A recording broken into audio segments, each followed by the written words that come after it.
اللہ کے لیے انہیں اس میں شامل نہیں کیا گیا، لیکن اللہ کو نبی اور صدیق پر صدیق فرمانی ہے اور کہا کہ تم لصاحبہ ان اللہ معانا، ان اللہ معی نہیں کہا رسول نے،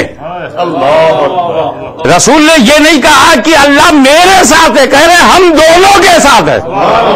ہمیں جب اللہ اور نبی اور صدیق کے ساتھ ہے تو ہم اگر ساتھ چھوڑ دیں گے تو ان کا بگڑے گا کیا؟ سارا بگڑا تو ہمارا ہوگا، ان کے ساتھ رب ہے، ان کے ساتھ سب ہے۔ جب حضور محدث اعظم ہند قرآن کا ترجمہ کر رہے تھے، اس کا نام معرف القرآن ہے، اس آیت کریمہ پہ جب محدث اعظم میرے والد بزرگوار آئے، اذ قال لصاحبہ لا تحزن ان اللہ معنا، تو ترجمہ بڑا خوبصورت کیا، بڑا اصطلاحی، اذ قال لصاحبہ، جب کہا اپنے صحابی سے، لصاحبہ اپنے صحابی سے، تو صدیق اکبر کی صحابیت صرف حدیث اور تاریخ سے نہیں، قرآن کے کلام سے ثابت ہے۔ کسی اور کے صحابیت سے انکار کرو گے تو گمراہ ہوگے، اور صدیق کی صحابیت سے انکار کرو گے تو کافر ہو جاؤ گے، کیونکہ ان کی صحابیت نص قطعی سے ثابت ہے۔ اور پھر رسول پاک صلی اللہ علیہ وسلم نے جو دین متین ہم کو عطا کیا، اس میں یہ 4 ایسے چمکتے ہوئے آفتاب و مہتاب ہیں، ایسے چمکتے ہوئے آفتاب و مہتاب ہیں کہ ہم آپ کو کیا بتائیں۔ ہم کو اس سے بحث نہیں کہ ایران کے مذہبی تشدد کے اثرات یا نجد کے ٹیررسٹ ایکسٹریمسٹ وہ آج فسادات کی کتنی قسمیں بنا رہے ہیں، ہمیں تو سیدھے سیدھے پازیٹیو وے میں اسپرچولی یہ جاننا ہے کہ ہم مقلد ہیں امام اعظم ابو حنیفہ کے۔ امام اعظم ابو حنیفہ نعمان بن ثابت رضی اللہ تعالیٰ عنہ، جب ان سے پوچھا گیا سنیت کی پہچان کیا ہے تو سادہ انداز میں انہوں نے کہا تفضیل الشیخین، حب الختنین، المسح علی الخفین۔ جو ابو بکر عمر کو صحابہ میں افضل مانے، حضرت عثمان غنی علی مرتضی مشکل کشا سے بے پناہ محبت کرے، اور جو اپنے موزے پر مسح کرے۔ اب یہ بیچ میں موزہ کہاں سے آیا؟ صرف رافضیوں سے الگ کرنے کے لیے، صرف جعفریوں سے الگ کرنے کے لیے۔ تو کچھ ایسی چیزیں بھی علامت بن جاتی ہیں جو ہمیں باطل فرقوں سے بچائیں۔ ہم تفضیل الشیخین مانیں گے تو رافضی نہیں ہوں گے، حب الختنین مانیں گے تو خارجی نہیں ہوں گے، اور جب خفین پر مسح کریں گے تو ہم جعفری نہیں ہوں گے، حنفی ہوں گے، سنی ہوں گے۔ کیونکہ شیعہ جو ہے وہ بھی مسح کرتا ہے لیکن موزے پہ نہیں کرتا، پیروں پہ کرتا ہے، پیر دھوتا نہیں، مسح کرتا ہے۔ ہم نے کہا جب مسح کریں گے ہم تو موزہ پہن کے مسح کریں گے۔ اب اگر آپ کو امام اعظم پہ بھروسہ ہے تو تفضیل الشیخین کو گلے لگا لیجئے، حب الختنین سے اپنے کا رابطہ مضبوط رکھیے، نہ عثمان غنی کا دل توڑیے، نہ علی مرتضی کا۔ اور علی مرتضی کی تو شخصیت ایسی شخصیت ہے کہ آج کے زمانے میں کوئی عالم ہی نہیں ہو سکتا ان سے لڑائی لڑ کے۔ مولا علی مشکل کشا سے جنگ کر کے کوئی مولوی نہیں بن سکتا۔ پوچھئے کیسے؟ سرکار نے وہ فرمایا نا، میں 2 ٹکڑے جو مشہور ہیں انہی کو بیان کا، نام مدینۃ العلم وہ علی بابوہا، جامع ترمذی شریف میں انا دار الحکمت وہ علی بابوہا۔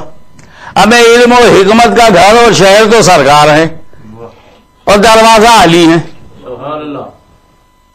مدینۃ العلم نبی کی ذات اور باب العلم علی کی ذات۔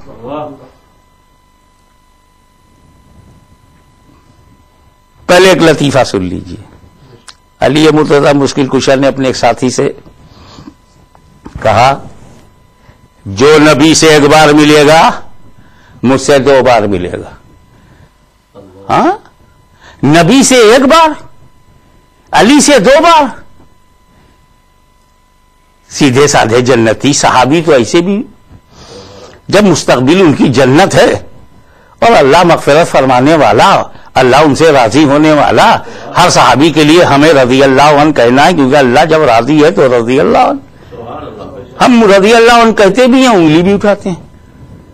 کتنا کنٹراڈکشن ہے، ایک طرح ہم صحابی کا نام لے کے رضی اللہ عنہ کہتے ہیں اور دوسری طرف انگلی اٹھاتے ہیں کہ اللہ ان سے راضی نہیں تو پھر راضی کہ تم نے کہا کیسے. تو اللہ تعالیٰ پر بڑا اللہ کا کرم ہے، وہ طبقہ ہی الگ ہے جسے صحابی کہتے ہیں، امت میں وہ کلاس ہی الگ ہے. تو نبی کریم صلی اللہ علیہ وسلم کے پاس ہو گئے، یا رسول اللہ آج میری علی سے ملاقات تھی، انہوں نے کہا جو نبی سے 1 بار ملے گا وہ مجھ سے 2 بار ملے گا. تو آپ سے سرکار 1 بار اور علی سے 2 بار کا بلاؤ علی کو. مولا علی حاضر ہوئے، یا رسول اللہ کیسے یاد کیا؟ تم نے ان سے کہا ہے کہ جو مجھ سے 1 بار ملے گا تم سے 2 بار ملے گا، ایسا تم نے کہا؟ کہ یا رسول اللہ ایسا تو آپ نے کہا ہے، آپ ہی نے تو کہا نا مدینۃ العلم ولی بابھا. تو جب آپ شہر ہیں میں دروازہ ہوں، تو جو آپ سے ملنے آئے گا وہ دروازے ہی سے تو جائے گا. تو جب ملنے جائے گا تو آپ مجھ سے میرے سے گزرے گا، اور جب مل کے واپس آئے گا تو دوبارہ میرے پر سے گزرے گا، آپ سے 1 بار مجھ سے 2 بار. یہاں میں جس نقطے کو اٹھانا چاہتا ہوں دوسرا ہے کہ عالم دین صحیح معنوں میں وہ نہیں ہے جس کو درس نظامیہ کی سند ہے. عالم دین صحیح معنوں میں وہ نہیں ہے جو ایک کاغذ لے کر سند بتائے. اعلیٰ حضرت عظیم البرکت فتاوی رضویہ جلد 5 میں بتاتے سند کا اعتبار نہیں، علم رسول چاہیے. وہ چاہے کسی طبیب حاذق کے بارگاہ میں مدتوں عمر گزارے، اور وہ اصلی علم جو مصطفیٰ جان رحمت کا ہے، تفقہ فی الدین، حلال و حرام کا علم، استنباط و استخراج کا علم، تو وہ عالم دین ہے، چاہے اس کے پاس سند نہ ہو. اسی لیے ماضی میں وہی مجتہد ہوئے جن کے پاس کسی جامعہ کی سند نہیں، کسی دارالعلوم کی سند نہیں، اور آج سند لیے ہوئے کتنے لوگ کتنی نئی نئی باتیں پیدا کر رہے ہیں. وقت کا تقاضا کچھ ہے اور باتیں کچھ کی جا رہی ہیں. آج اسلام بدنام کیا جا رہا ہے، اس کا دفاع کون کرے گا؟ آج اسلام پر ٹیررزم کا الزام لگ رہا ہے، اس کا دفاع کون کرے گا؟ آج سوات ویلی میں سنی عالموں کو قتل کیا جا رہا ہے، تقریباً 150-200 سنی عالم مار دیے گئے. آج وہاں پر ایک سنی عالم زندہ نہیں ہے. یہ سلگتے ہوئے مسائل چھوڑ کر متفقہ متحدہ مسائل پر بات کر رہے ہیں. ارے وہ لوگ جو وقت کی ضرورت نہ جانے. مسلمان آج کہاں پایا جا رہا ہے، اسے بچایا کیسے جائے؟ پولیٹیکلی، اکنامکلی، اسپرچولی، ریلیجیسلی اسے بیکورڈ بنایا جا رہا ہے، مین اسٹریم سے نکالا جا رہا ہے، اسے شک کی نظر سے پوری دنیا میں دیکھا جا رہا ہے. ارے آج ہماری قوم کو، ہماری نسل کو 1000 سال پرانے مسئلے نہیں، آج کے سلگتے ہوئے مسئلوں کا حل چاہیے.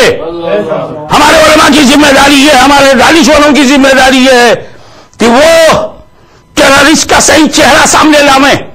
وہ بتاویں کہ محمد بن عبد الوہاب نے جب قبضہ کیا تھا تو سنی علماء و مشائخ کا قتل عام ہوا تھا. آج سوات میں جو ان کا قبضہ ہو گیا، سنی علماء کا قتل عام ہو رہا ہے، بے گناہوں کو مارا جا رہا ہے، عورتوں کو کوڑے سے مارا جا رہا ہے، آج فوج کو ان کے سامنے لڑنے کے لیے بھیجا جا رہا ہے. آج کا سلگتا ہوا مسئلہ یہ ہے کہ پورے یورپ میں اصل اسلام کو پوری روحانیت کے ساتھ، پوری سچائی کے ساتھ، پورے صوفیزم کے ساتھ، پوری طریقت کی حقیقت کے ساتھ، رب کی رضا کے ساتھ آپ کو بتانا ہے. آپ کو اس وقت ضرورت اس بات کی ہے کہ شیخ اکبر محی الدین ابن عربی، آج ضرورت اس بات کی ہے کہ مجدد الفسانی امام ربانی شیخ احمد سرہندی کے ان خیالات کو دنیا کے سامنے پیش کیا تاکہ روح کی پیاس بجھ جائے، بھٹکا ہوا ذہن راستہ پا جائے، مسلمانوں پہ بے اطمینانی کی فضا ختم ہو. آج ہم مارے جا رہے ہیں، ہم کاٹے جا رہے ہیں، اور آج ہم وقت کے مسائل پر جواب دینے کے لیے تیار نہیں ہے. آج ہم ارے یزید طے ہو گیا، امام